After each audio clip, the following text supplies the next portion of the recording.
Alright, today we got a 2003 Ford F250 with the V10 motor. This one got towed into the shop for a no start condition. The story was it was at a shop for leaf springs in the back to be installed, and since the leaf springs were installed there was no start condition, so they got it towed to another shop who diagnosed the fuel pump. They tried 3 new fuel pumps, one being a Ford and then 2 other aftermarket brands. They also drug it to another shop and got brand new catalytic converters put in and a new fuel pressure regulator. None of this stuff made any difference. When it came to us, it was cranking, firing a little bit, but not running. The first thing we did was we added some propane to the intake to try to figure out what we had going on, if it was a fuel concern, which we suspected.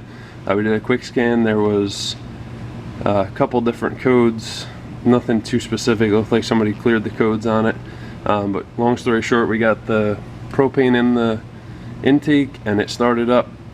Seemed to run pretty decent, has some exhaust leaks and stuff like that. But so the first thing I did, I went back to the fuel pump, and we're gonna just test right there at the pump and see and check the basic stuff, and we'll see what we find. Alright, so I got my E-Scope Elite 4 hooked up to power and ground at the fuel pump. Try to get you a view.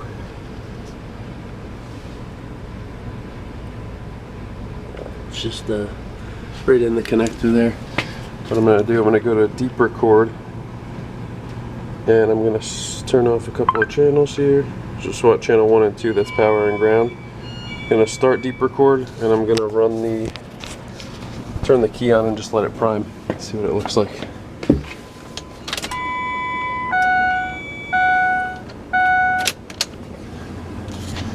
Okay, so I gotta stop that deep record.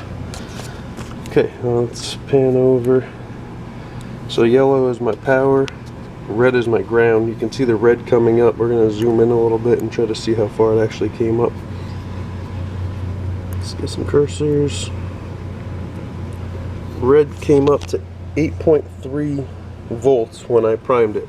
So with the key off, it looked like it had ground, but when I loaded the circuit, we had 8 volts of voltage drop.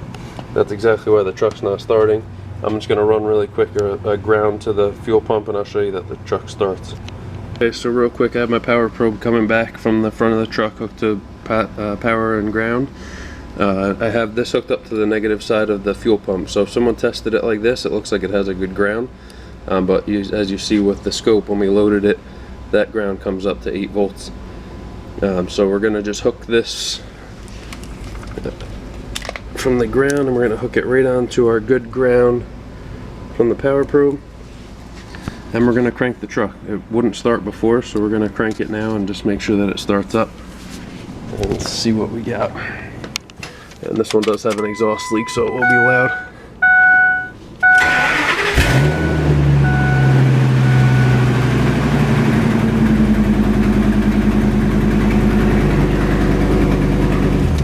Alright, so as you can see, it starts up. It's loud and it's probably got a bunch of other problems, but we know that the fuel pump voltage drop is the cause of this concern, so we just need to trace down that ground, fix it up, and this truck will be all set.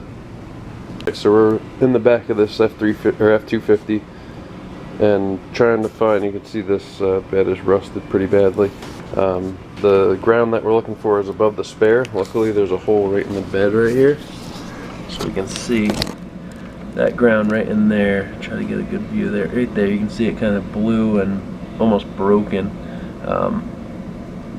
also being into the rusty frame. When they did the springs, I'm guessing they might have moved that harness in a way and just disconnected that just enough to give us the problem. And then the fuel pumps were replaced without load testing the power and ground. They might have checked for power and ground, which is what you need to do, but also have to load the circuit. And if they loaded it, they would have saw the voltage drop on the ground side. So we're going to try to get that spare down and fix that ground up, try to see if we can find some good metal to get it on, get it fixed up, and get this one out here. Alright, so we got that ground fixed up. Try to see in there. Got a new connector on it. I had to drill out the stud that was in the frame and clean up the frame with the scaler. And then I got that hooked. I'm going to do the same voltage drop test that we did before. We're still hooked up down there. We're gonna we got the deeper cord started. Just gonna prime it for now just so we can check it out. Okay, it was primed. You can already see that the voltage drop is much lower. We'll zoom in, get some cursors up, and let's see, that voltage drop is now, let me see here. Okay, now it's down to 213 millivolts, which is much better, and now the truck will definitely start with that fix. I'll start it up just to confirm.